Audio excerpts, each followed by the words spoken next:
Hello, my name is Annie Sykes. I was born in 1950 in Kansas City, Kansas. My parents, Jack and Benny Sykes, my mother was from Arkansas and my dad was from Louisiana. I was the second oldest of 9 children. My parents, they weren't, highly educated. However, they were self-educated.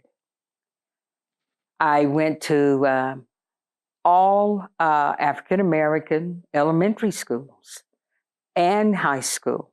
I didn't encounter going to school mixed until I went to college. Kansas City had been deemed a very progressive city because a lot of the African-Americans there owned their own businesses. So you could go to the movie, you could go to the stores, and you actually never have to encounter any other people other than your own kind. When I was in high school and in the 9th grade, I was wanting a summer job. And so one of the things that came up was that they were allowing girls to pump gas. For those of you who have no knowledge of ever having somebody else that pumps your gas and checks your hood, that was the way it was during that time in the 1960s. So we went and worked for Standard Oil, and we had Standard Oil shirts and caps. They taught us how to check the air in the tires, how to check transmission oil and oil, and the windshield wipers and all of that, and pump gas. So that was our summer job.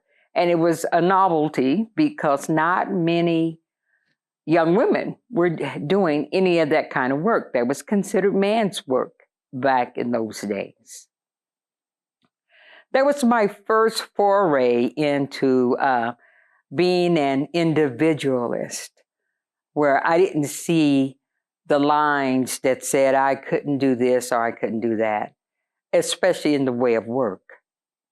As I went on into high school, I was in the 7th grade, I believe, when President Kennedy was killed. And I remember the day very vividly because those days, the whole family would sit in front of the television.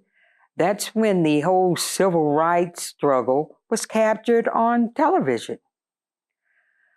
And we were very sad at our school. Our principal came over the PA system. We said a prayer, and he talked to us about our president having been assassinated.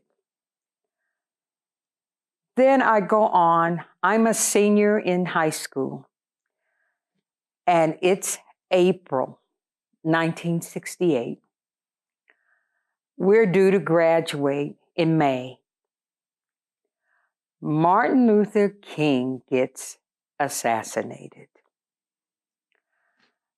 So the principal came over the PA system again and spoke to the students about how to act, about being civil, and going on with our day. Well, around halfway through the day, I heard a rumbling in the hall, a bunch of kids running. Well, they went to the integrated school. They came to our school. In those days, they didn't lock their doors or anything like that. You know, people could just come into school, which is something else somebody might not understand. They came running to the halls. They were coming to get us out of school so we could go into the streets in protest. I happened to be in what we call the big room. The big room would have about 4 English classes in there. You went into the big room like once a week. So it was like a movie, somebody said, if we all go, we won't be penalized. An older teacher, Mrs. Bloodworth, threw herself in front of the door and says, don't go, remember your degrees, because we were all seniors and slated to graduate. She was afraid that if we made this move to go out into the streets to protest, we would be endangering our diplomas. Needless to say, we still poured out into the street. We only had integrated staff at that time. We had been a school that was hard to integrate. The motto was 2468. We didn't want to integrate. Our staff was integrated. They took the integrated staff, our Anglo staff, and they locked them into the teacher's lounge to protect them. And I don't think anybody was thinking anything about those teachers, but as a precautionary measure. And so we all poured out into the streets and we headed to City Hall. A Boston Daniels, he actually became the chief of police there, who was a black man, and the then mayor met us on the steps of City Hall. And, you know, we had some people who were our spokespersons, and they told us that, you know, about getting our grievances together and having a meeting at the school. That evening, our city went into curfew because there were protests and riots. And so we were in lockdown for a couple of days. That was another realization. It's that walk that you have to walk when you are Black and a woman. You walk 2 sides of the street. You're always Black. And then you're also a secondary person if you are a Black woman. Because if you want to take it all the way back, even when the suffrage movement was on and the women were trying to get the right to vote, yes, we had Sojourner Truth and some others that were spokespeople for the feminist movement. But when it came time for them to finally get what they wanted, they could not drag us over the finish line. There was that political thing that was better for them to leave us behind and get their right to vote, which was I believe, the 15th Amendment. Black women did not get the right to vote until the 19th Amendment. So that's sort of, I wanted to plug that in there to say that we're really not the same as our Anglo sisters. We've always had to straddle the fence, per se. I left there, and I was the first person in my family to go to college. And I went to Emporia State Teachers College. I was roommates with, it was a big room, so it was 4 of us, and we had 2 Anglo girls. They came from towns in Kansas that had no Black people. So we started to have some problems, or they're more having problems, I think, than we were. But ultimately, their families had them moved from our dorm room. So even as you go into higher education, and because we hadn't encountered that many Anglo people in our daily lives, it was a difference, and I'm sure it was a difference for those young ladies from the small towns that didn't have any African Americans in the town. So, and then we ended up having that big room all to ourselves. They never put anybody else in there because it was not a school that was a well-integrated school, but it was integrated.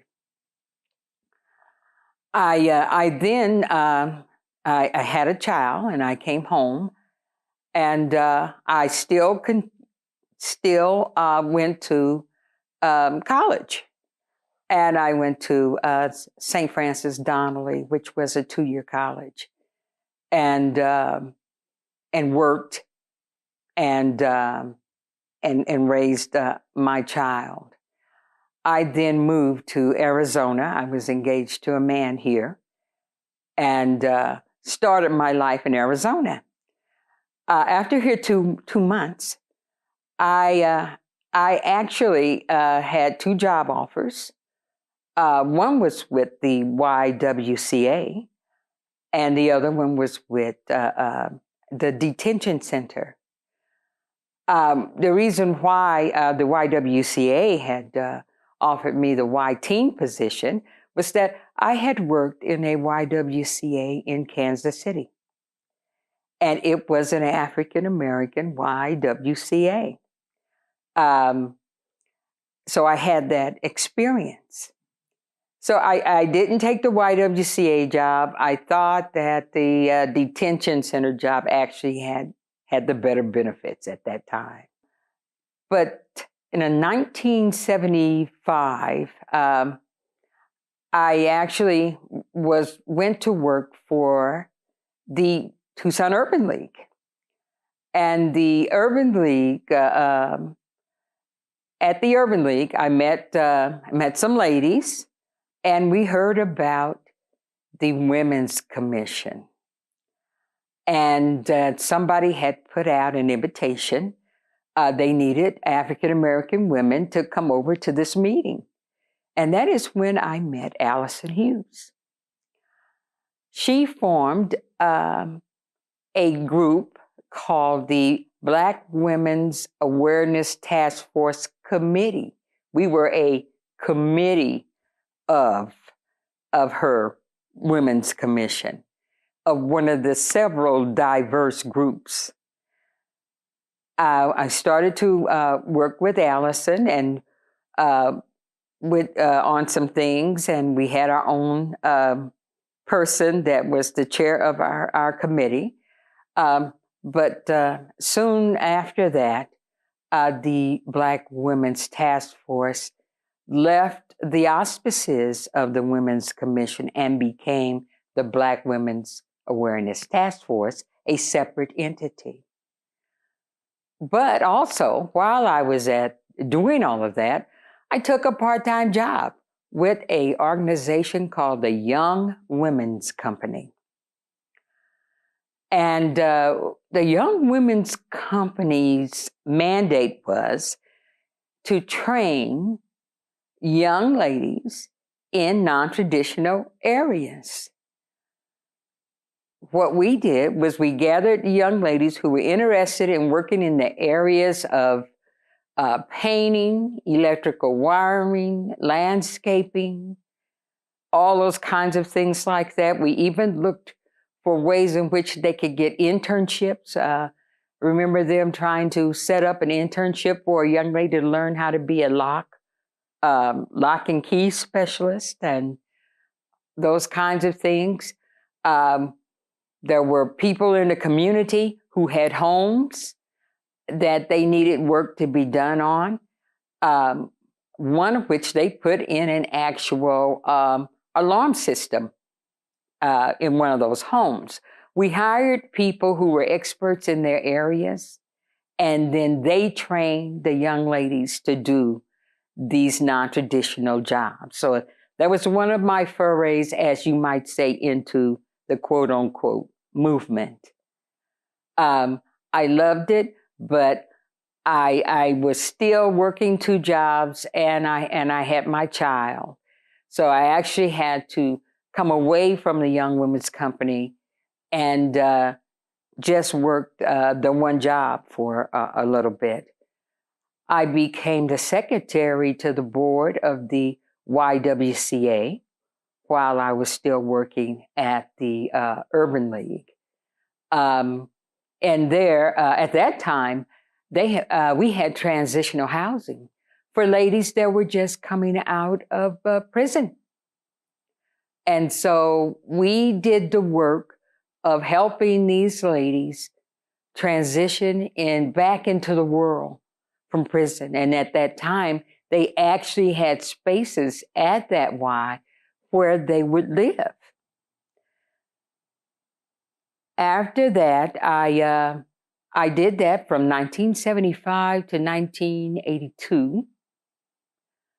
And I decided I was going to go back to college. I enrolled in the University of Arizona. And I started the trek of finishing my degree so I could have a bachelor's degree. Now, one of the civil rights, and I have to talk about civil rights because all of these things are kind of in the same bag. While I was at the University of Arizona, we started the University of Arizona Black Alumni. And the Black Alumni negotiated with the university about the numbers at the university at that time weren't good in terms of minorities. So they said, okay, here's what we'll do. If you guys come up with the matching funds for a endowment, then we'll match your funds dollar for dollar. We had a fundraiser. One of the big things we had was a fundraiser, which was an alumni basketball game that was put on by the University of Arizona Black Alumni. And we raised the money to endow and to have an endowment at the university that still exists. Not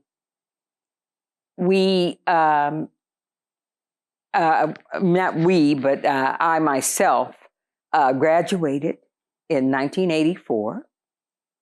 At that time, then I had a degree. As far as I kind of was back around the Women's Commission during those days when I could be. And they had some information on discrimination. I was sort of a subject as I was hired for a job in 1989 of reverse discrimination. I was selected over an Anglo woman to get a job, and that Anglo woman sued the city of Tucson. It went on for about 4 years.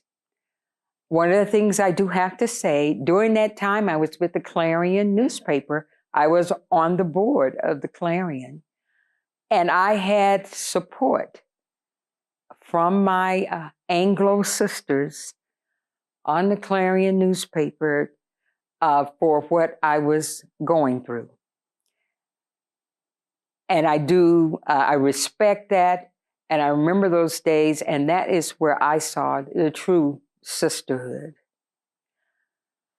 It was the Women's Commission during that time when I said that I was in a hostile work environment. The then head, Marcia Moy, was the then head of the Women's Commission. She came to me, talked to me, and set up an appointment with the lady who was then running the department for the city of Tucson. With her help, I was able to be transferred out of that department because of the existing situation. So there again, the Women's Commission has sort of been in my life on and off for years. I sit here now, I am currently a commissioner with the Women's Commission. Allison Hughes, once I retired from the city of Tucson, brought me back in to help with women's issues. And we're still doing our best to help with women's issues. I also am with the NAACP. As I say, it's a careful balance for me, being a woman and being Black. NAACP has gone through a lot of different changes. I am a former vice president of the NAACP. I am currently on their executive board as an at-large member. And women's issues are still big issues with our community because we still aren't getting paid the kind of money that if a woman is getting 79%, then we as Black women are only getting 69%. So we have that disparity that's haunted us for years and years. Hopefully, it will be something that can one day be done away with. But working together is one of the things I hope that we can do and not have differences. And I don't know that I'll be around for that, but I hope I will.